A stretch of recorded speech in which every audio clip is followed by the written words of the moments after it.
CashFlow Diary Podcast, episode 453.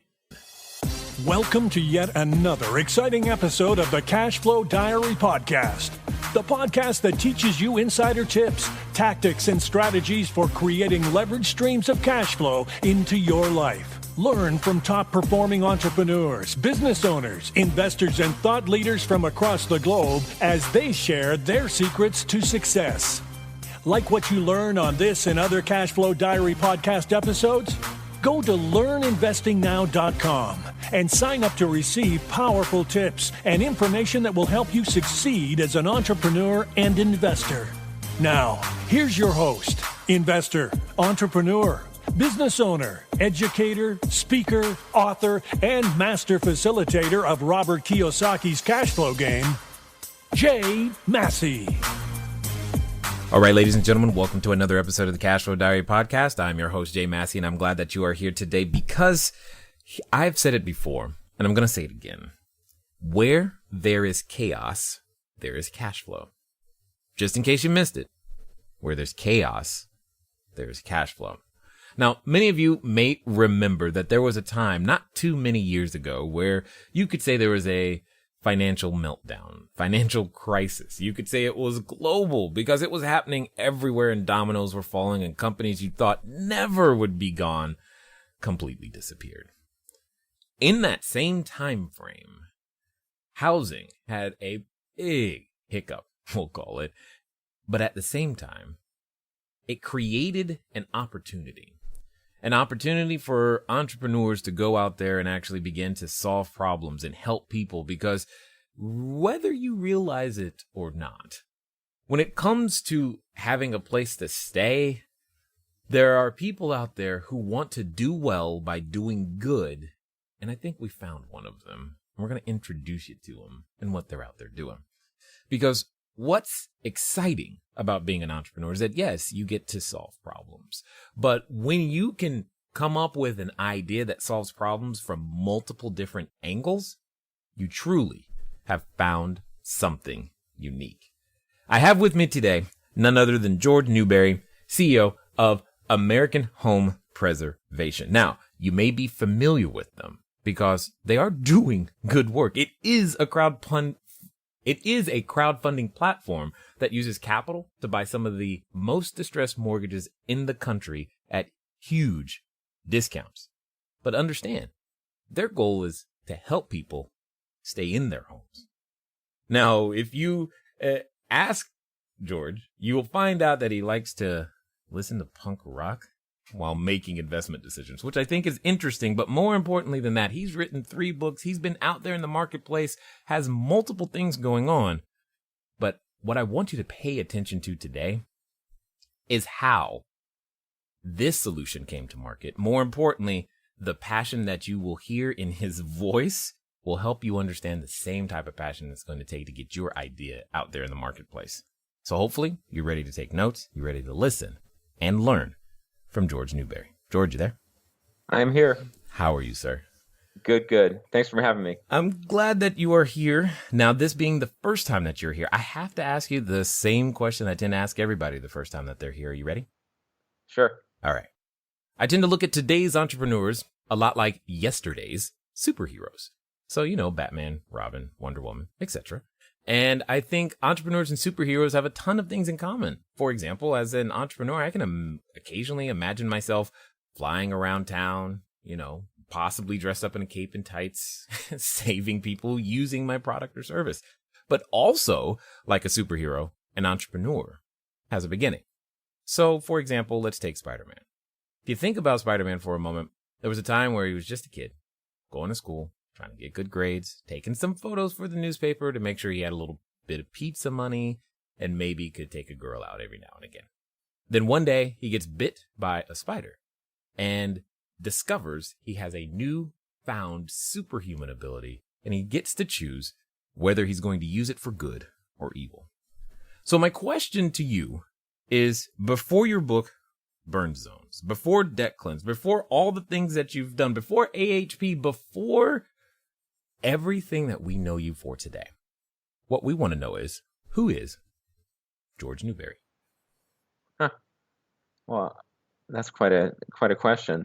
So very much an entrepreneur. Mm-hmm. I actually dropped out of high school, not because I just found it unchallenging. I wanted to start a business, and I started a record company for my parents' garage, and I had a lot of, this is early 80s, Southern California, and a lot of great punk music going on. So what I did was I just called up bands and say, hey, I'd like to do a record with you. And I worked as a busboy, and I'd use the money that I saved, because I could save everything because I lived at home. And I'd use that money to buy recording time and then pay for pressing these records. And that's how we started the record company, and put out 7 or 8 records. And that was, kind of, I've been an entrepreneur really all my life. And it's been I get an idea, a concept, and then, I put all my effort, drive, and focus into achieving that. And I have to say, a weakness is sometimes I achieve it and then I get kind of bored and the challenge is gone. And then I move on to something else, which I've recognized that as I've gotten older. And with our current company, we're going on a 10-year anniversary next year. So this is probably the longest time I've actually stayed on one single project. Because otherwise, and another weakness is historically I have not, I think I'm a very good entrepreneur, but a very bad manager. I'm not a team builder. I'm not, I judge myself by by my output. So if I work for 20 hours and get, an immense amount of work done, I feel, oh, that feels good. But, what about I have 21 employees, and I really need to bring the best out of them. And I have to say, I'm not the best at that. And actually, as this company's grown, which right now we've become, we've hit some good financial milestones. And actually, in the next few months, we're bringing in a management team, a new CEO. I'll still be involved, but I need someone who can really build the team. And that's something that, so, back to who I am. I'm the entrepreneur. I'm not the manager. And I think, first time in my life that I've actually seen a project all the way through to the point where, hey, this is I've laid a good base for someone, a team to come in and really take this company to American homeowner preservation to another level, and I think it's ready to do that. And so that's me. I mean, other than that, I've had huge success in the past, but it's always been, me leading the charge, and I need to really have a bigger team. And so I guess I'm giving you my weaknesses and my strengths at once. Well, what I was going to say, because I find this to be interesting, is you possess a higher amount of self-awareness, and I think that's a good thing, because I think a lot of us out there in the marketplace, we need to understand, here's where I'm strong. This is what I can do.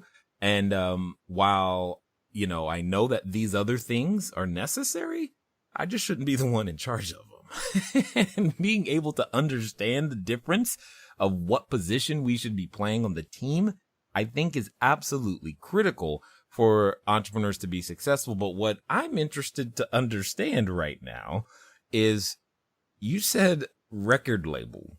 And I'm just like, okay, hold on. He's producing records. I can tell you that of the things that I thought you were going to start with, that was definitely not on my list. So I really got to know, how do we go from records to AHP? Because sure. There seems there's got to be a connection. It's going to be a fun story.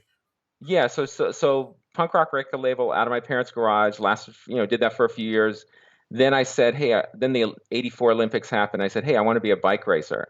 And so I bought a bike and I bought all the books you could about bike racing. And, within a couple months, I was training 500 miles a week. And it took me a while, but eventually I became very competitive and was actually in the Olympic trials in '88. Competed at a very high level, did it for a living for several years. But once I got to about age 25, I said, hey, I'm not making that much money. The best racers in the U.S. do not make that much money. I need to find a real job. And one of my teammates' girlfriends was a loan officer. And so she kind of coached me into getting my real estate license. And then actually she was promoted and I got her job. And, I applied all the focus, the discipline, the hard work that I had learned just throughout my life, but especially in bike racing. And I applied it to my job. And within 6 months, I was the top producer. And this is going from like no real estate knowledge. Within 6 months, I was top producer, and then I became a loan officer. Then I became a branch manager, and within 3 years, I started my own mortgage company, and then I started buying properties, and the so I started buying properties in 2004, I believe, and within 3 or 4 years, I had 500 units. Then I started buying out of town, and I got up, over by 2000 and within 10 years of buying my first property, I had 4,000 units across the country. And, it was just all that hard work, just pouring everything into it. And my challenge though, I was generally, even when I made a mistake, I would usually try and make it work out okay, because I worked so hard and try to find a solution. But I ran into one challenge that I just could not solve, which was I bought this one property in Columbus, Ohio, called Woodland Meadows, 1,100 units, one of the largest apartment complexes in the country. I bought it at a bankruptcy court auction. It was nicknamed Uzi Alley because it had such a high crime rate. Yeah, it was an odd situation. It was backed into the highest income neighborhood in the city of Columbus, Ohio, but it was low to moderate income housing, and this huge, massive 54-acre complex. And so I turned it around, though. I moved in, which became my kind of calling card. People would be, and eventually by the time I was at Woodland Meadows, the media was all over it. Hey, this guy just bought the property and he's moving into Uzi Alley. I mean, it was kind of funny. It made headlines. And everyone thought it was very admirable. I have to tell you, though, the real reason I did it, I was cheap, and I still am. But I did not want to rent. I say, hey, I have 1,100 units, and there's a decent apartment already in the management building. I'm just going to live there, and that's why I did it. Was really to save on money and just pour all my money into my endeavors. But that property, that 1,100 unit property, got hit by an ice storm in 2004 on Christmas Eve. It was the largest federally declared disaster in Ohio history, and it just devastated this property. And it triggered this crazy series of events where over the next 2 years, I lost everything and ended up $26 million in debt. And so basically, all that run up, that over a decade of hard work and working late hours, I ended up with absolutely nothing to show for it. And not only nothing, but a massive pile of debt. And that was more or less 2006. The market was still going strong. I was, on the other hand, I was on the sidelines, just devastated.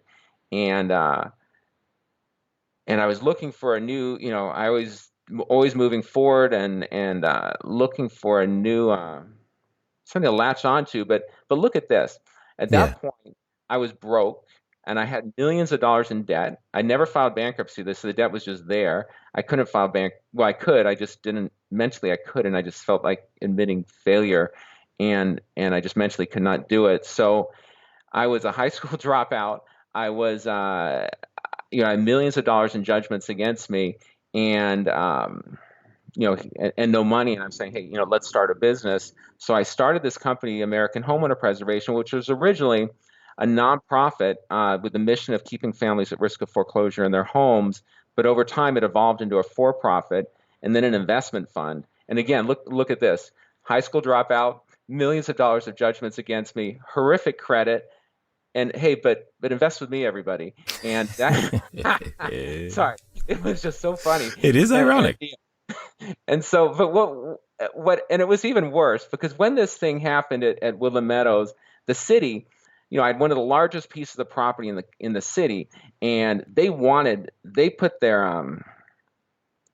this property, and eventually the city currently owns the property. They wanted the property. At some point, they decided, hey, we're gonna take this property, and they did, and they accomplished that through somewhat of a public smear campaign. I was, the mayor's office leaked to the media, hey, Newberry's under criminal investigation. And, I saw it in the paper. That's the first I heard about it. I call my attorney and say, hey, what's this? He called the city attorney. So there's no investigation. But Well, it's in the paper. And, the mayor spokesperson apparently misspoke, but there was no correction. No one ever came back and said, oh, that's not true. And I was even arrested, which is crazy. I have no criminal record, but I was actually arrested for housing violations, if you can believe it. Failure to appear on housing violations, which was all headlines again. Right. Newberry, Woodland Meadows owner arrested. So all this stuff. So if you Googled me, not only do you see, well, not, I'm a high school dropout. Hey, this guy has millions of dollars in judgment. Oh my God. And he was arrested, and he has all this bad stuff about him, and, the mayor's office and all these public officials in Columbus, Ohio, saying this is a really bad guy.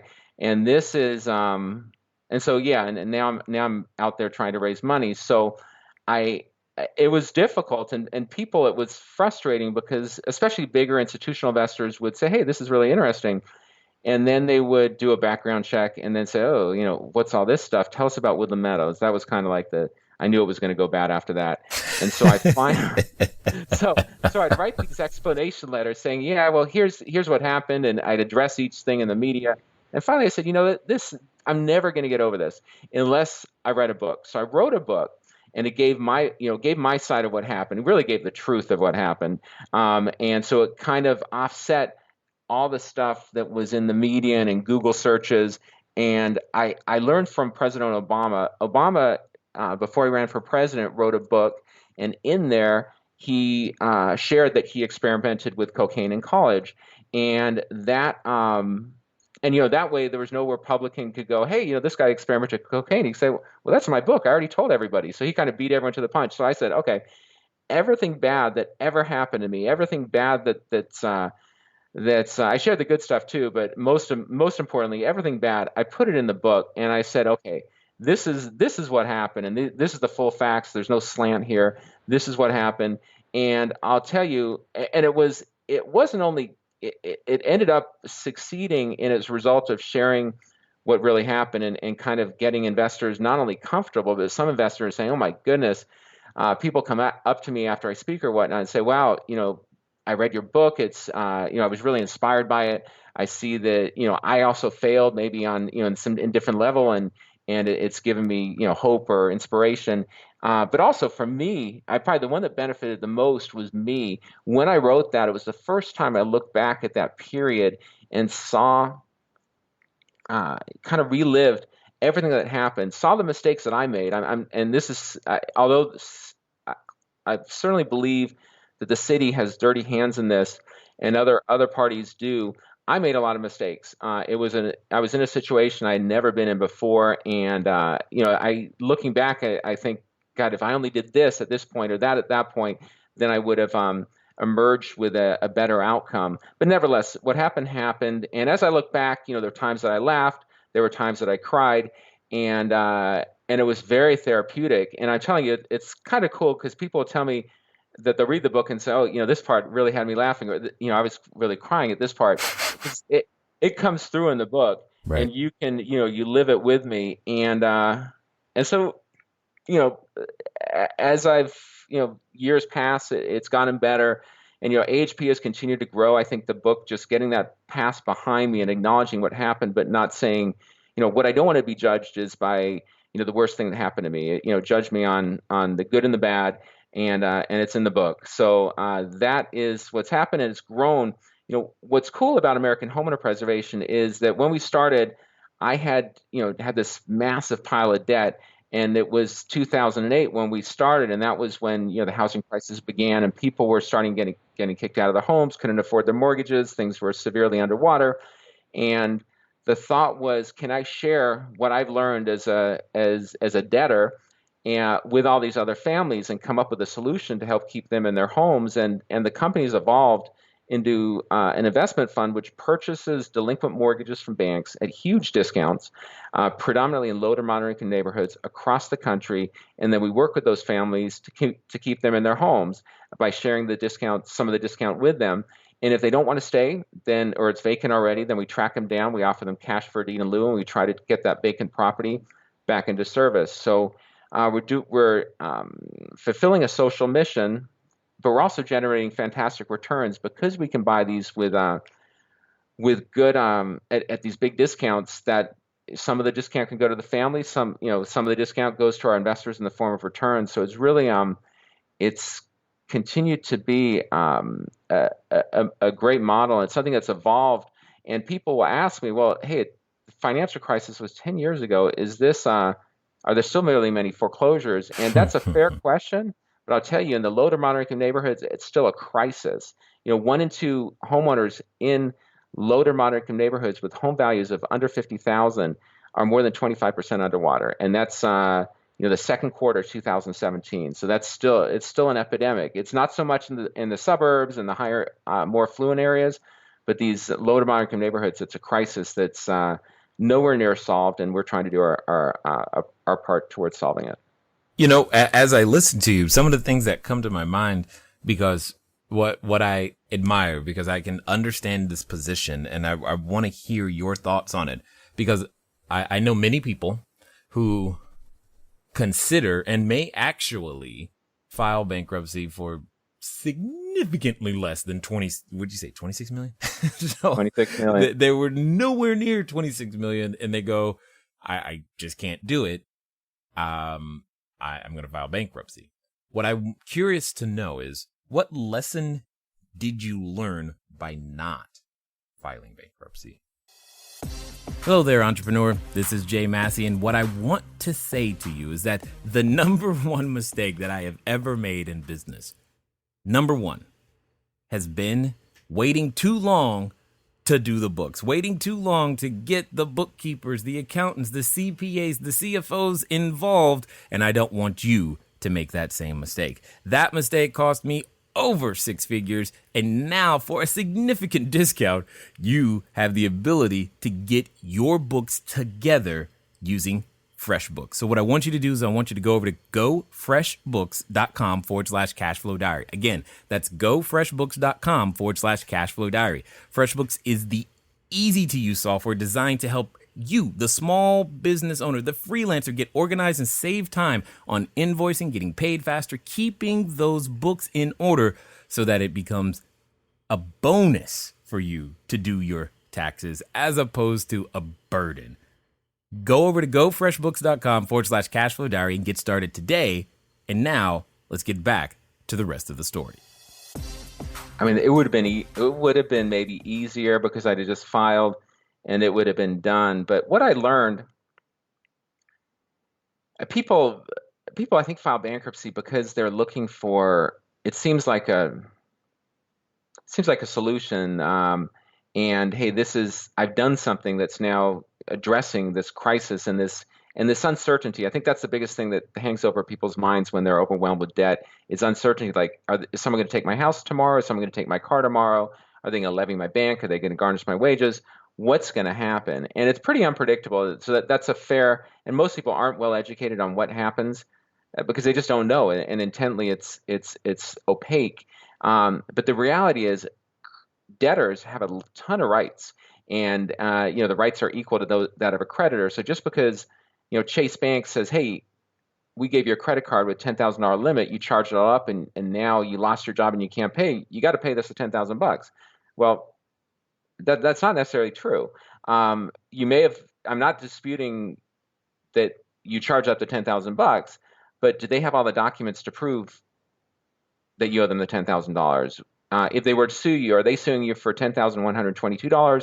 Do they have a life of loan pay history that shows that you owe that exact amount, or is it $1 more or $1 less? If it's $1 more or $1 less, they're going to have to start and refile. So there's a lot of rights that, as you get into mortgages or student loans, there's a lot of rights which debtors just don't exert. And so actually, my biggest lesson I learned from this was in a matter in Missouri when a creditor was pursuing me for, it was $5.3 million.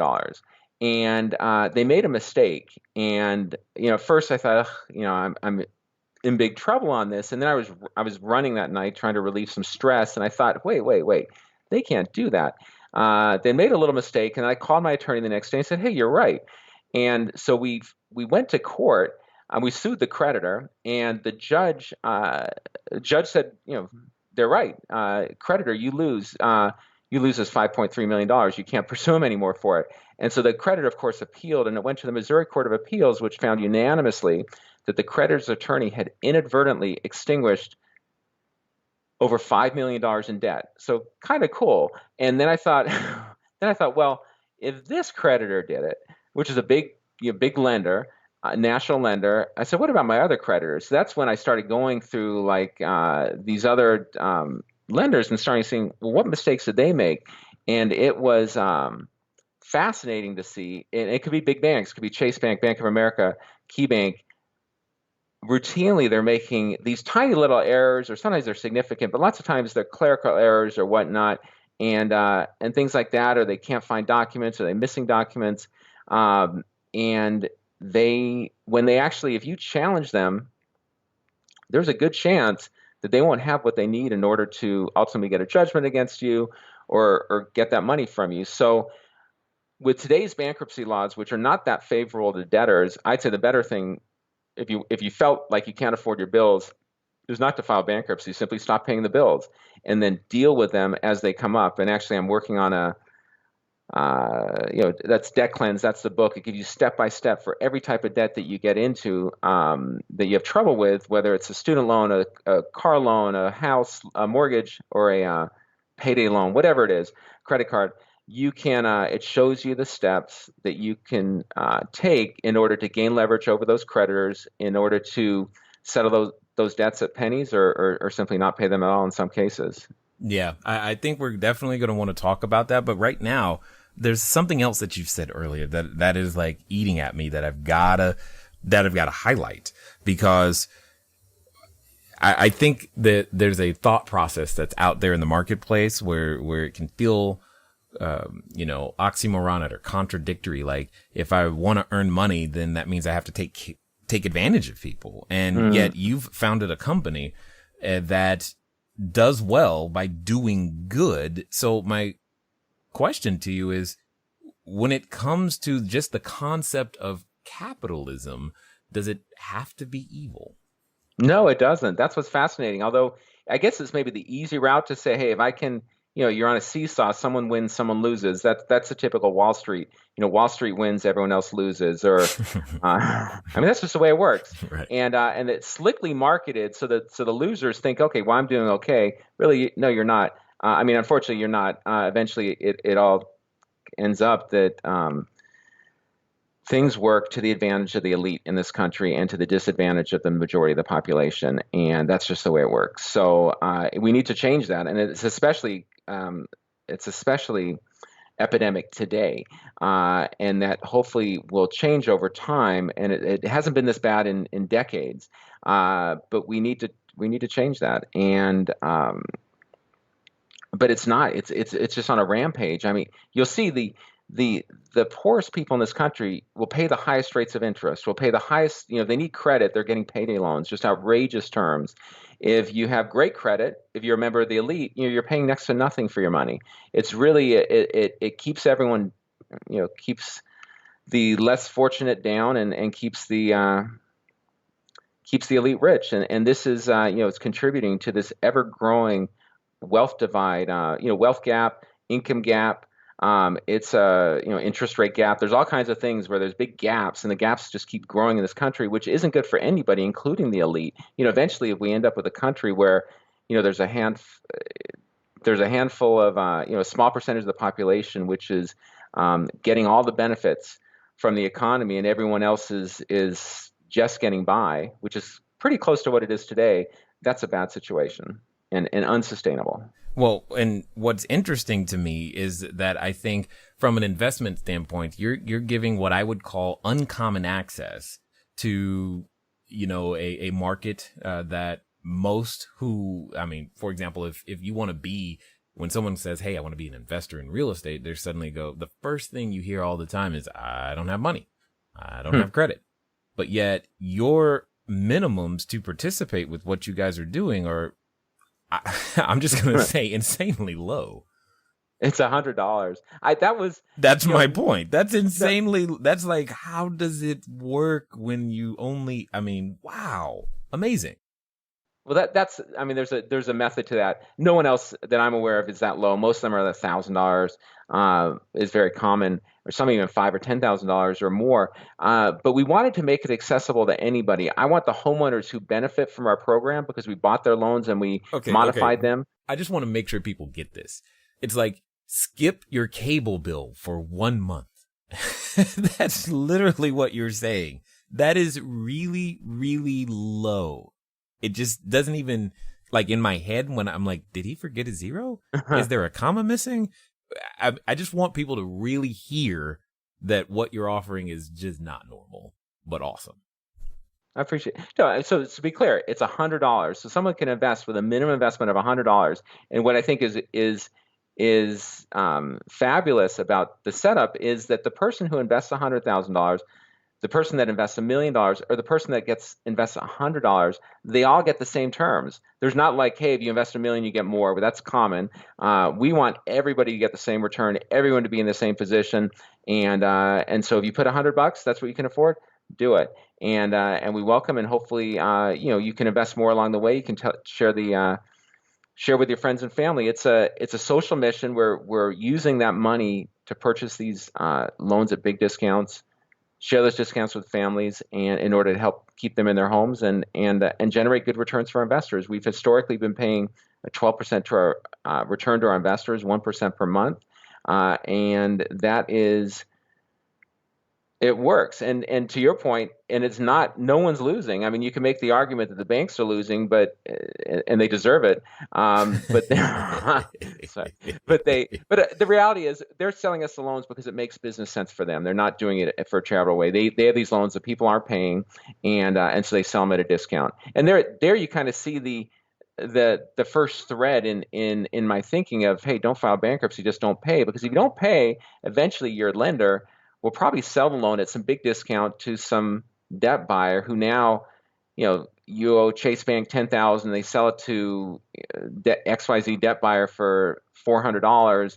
XYZ debt buyer may take $1,000 to settle your $10,000 credit card debt. So you see where the numbers all of a sudden make sense, and really the fact that Chase just lost whatever, I don't see anyone crying about that. No, they're definitely not crying about it.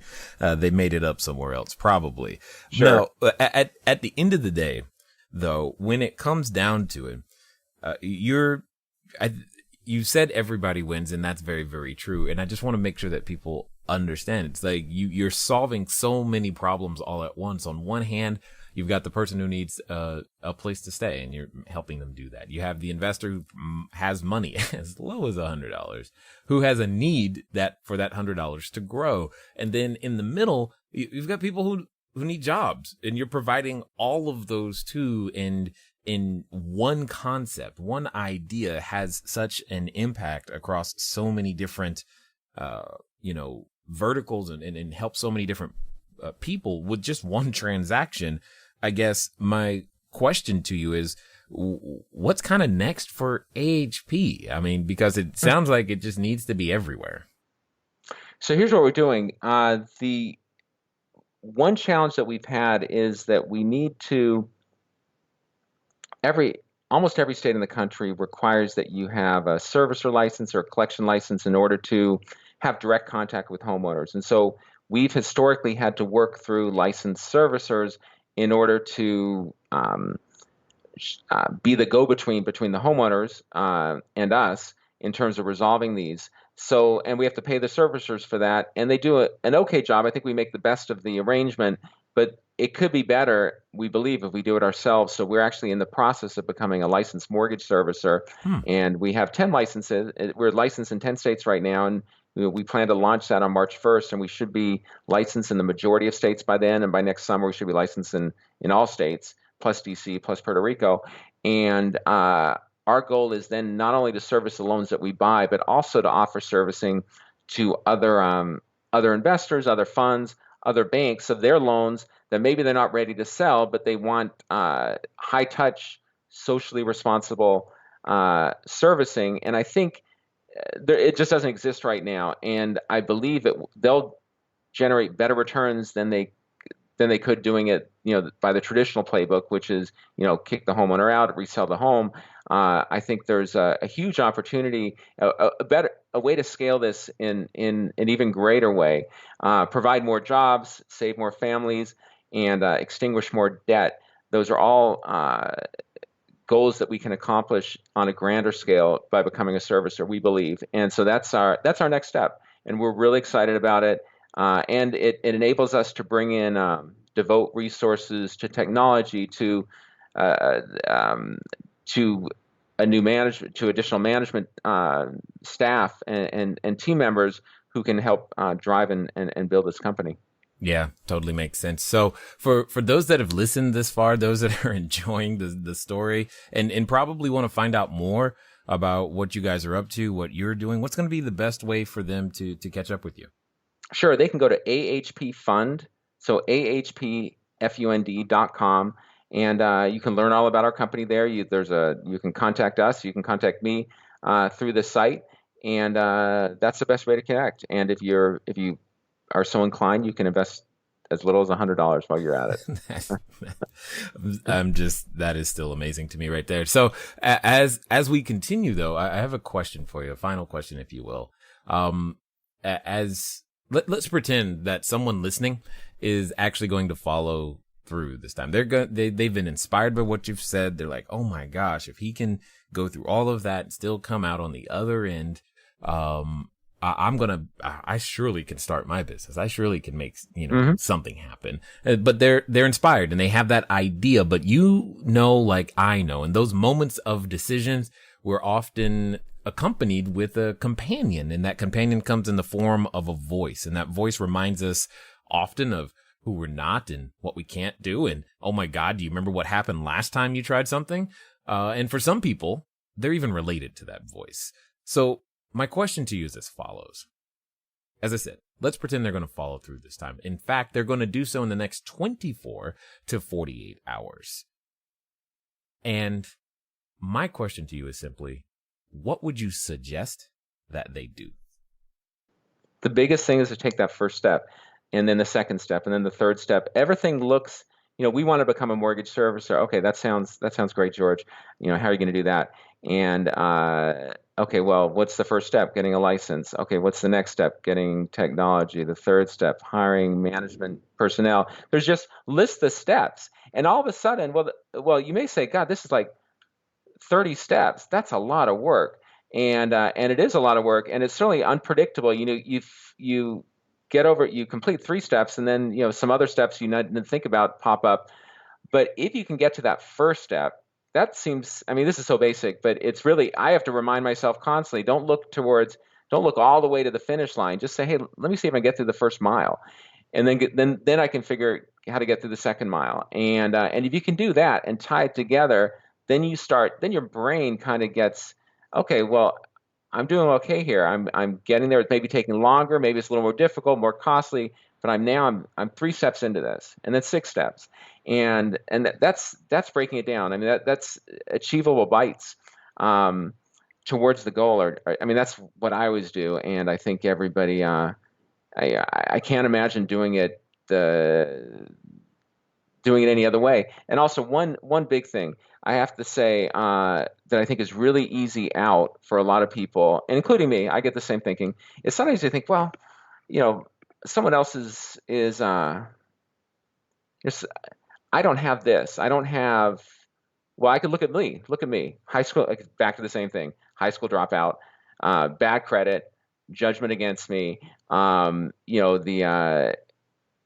at all the things that I don't have, that not only don't have, or that I do have, that are bad for me, that should make it so that people wouldn't want to invest with me. But look at the things. Then you look at, okay, well, what do I have? And so focus on what you do have, and then push forward with that instead of focusing what you don't have. And you say, well, if only I had a college degree, or if only I had good credit, or if I only had this. Don't worry about that. Just go figure out what you have right now.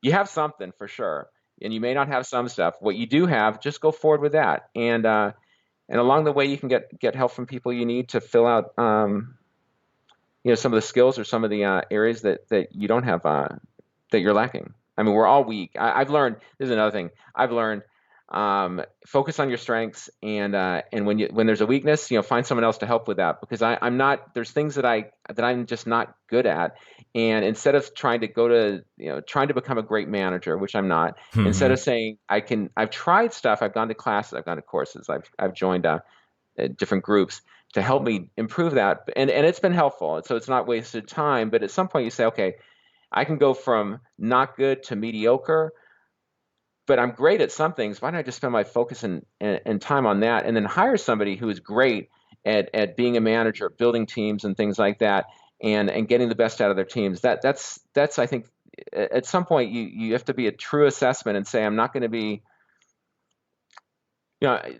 you can't expect yourself to be great at everything. Find out what you're good at and maximize that. Totally understood. I completely get it 100%.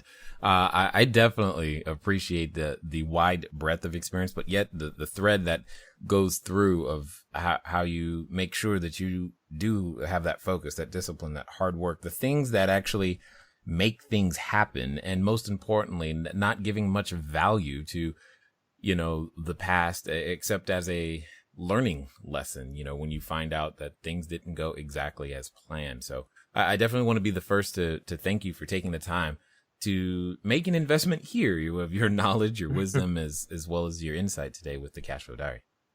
I really appreciate you having me. All right, ladies and gentlemen, you know what time it is. It's time for you to move at the speed of instruction. What does that mean today? That means AHPfund.com. Why? It's $100. That's insane. And you heard the same thing that you're like, oh my gosh, 12%, all of these things. You have actionable steps. You have something that you can do. You have an understanding that just because a few things have not gone the way that you originally intended, that is not the end of your story. In fact, I would say it's the next building block. Ladies and gentlemen, it's been fun talking to you today. I look forward to talking to you soon. Until next time.